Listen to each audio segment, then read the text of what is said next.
അതി സർവത്ര വർജയേത്. വളരെ പ്രസിദ്ധമായിട്ടുള്ള ഇന്ത്യൻ മെഡിക്കൽ കോട്ടിൽ ഭാരതീയ ചികിത്സ ശ്ലോക പഴഞ്ചൊല്ലുകളിൽ വളരെ പ്രസിദ്ധമായിട്ടുള്ളതാണ് അതി സർവത്ര വർജ്യതേ. ഒന്നും അമിതമായിട്ട് കഴിക്കരുത് എന്നാണ്, ചെയ്യരുത് എന്നാണ്, ഉപയോഗിക്കരുത് എന്നാണ്.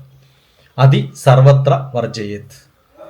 നമുക്ക് കുറേ വ്യത്യസ്തമായിട്ടുള്ള ചെറിയ ചെറിയ ചെറിയ ചെറിയ ക്വാണ്ടിറ്റിയിൽ കുറേ ഭക്ഷണം കഴിക്കാം. പക്ഷെ കേരളത്തിൽ അതല്ല പതിവ്.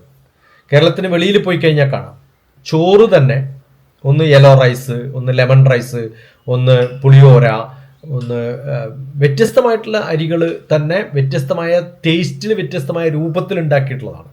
ഇപ്പോൾ ബ്രേക്ക്ഫാസ്റ്റ് കഴിക്കുമ്പോൾ 10 ഇഡ്ഡലി കഴിക്കുന്നതിന് പകരം ഒരു ദോശയും ഒരു ഇഡ്ഡലിയും ഒരു വടയും അങ്ങനെ വ്യത്യസ്തമായിട്ട് കഴിക്കുക. ഒന്ന് വളരെ കൂടുതൽ കഴിക്കാൻ പാടില്ല എന്നേ പറഞ്ഞിട്ടുള്ളൂ. ഇപ്പം കുറേ സദ്യക്ക് എന്തിനാ കുറേ കറികൾ, ആ ഓരോ കറികളും കുറച്ച് കുറച്ച് കഴിക്കുമ്പോൾ അതിൻ്റെ ടേസ്റ്റ് കൂടും, സാവധാനത്തിൽ കഴിക്കും. അതേ സമയത്ത് സാമ്പാറും ചോറും മാത്രം കഴിക്കുമ്പോൾ ഒരു കറി മാത്രം വെച്ചിട്ട് കുറേ ഭക്ഷണം കഴിക്കുന്നവർക്ക് മിക്കവാറും അസുഖങ്ങൾ കൂടുതലുണ്ടാകും. ഇപ്പം ചിക്കൻ കഴിക്കുന്നതിന് കുഴപ്പമൊന്നുമില്ല, അല്ലെങ്കിൽ മട്ടൺ കഴിക്കുന്നതിന് കുഴപ്പമൊന്നുമില്ല, അല്ലെങ്കിൽ പോർക്ക് കഴിക്കുന്നതിന് കുഴപ്പമൊന്നുമില്ല. പക്ഷെ അത് വളരെ കൂടുതൽ ക്വാണ്ടിറ്റി കഴിക്കുമ്പോഴാണ് പ്രശ്നം ഉണ്ടാക്കുന്നത്. ഒന്നും അമിതമായി കഴിക്കരുത്, ചെയ്യരുത്, ഉപയോഗിക്കരുത്. അതി സർവത്ര വർജയേത്.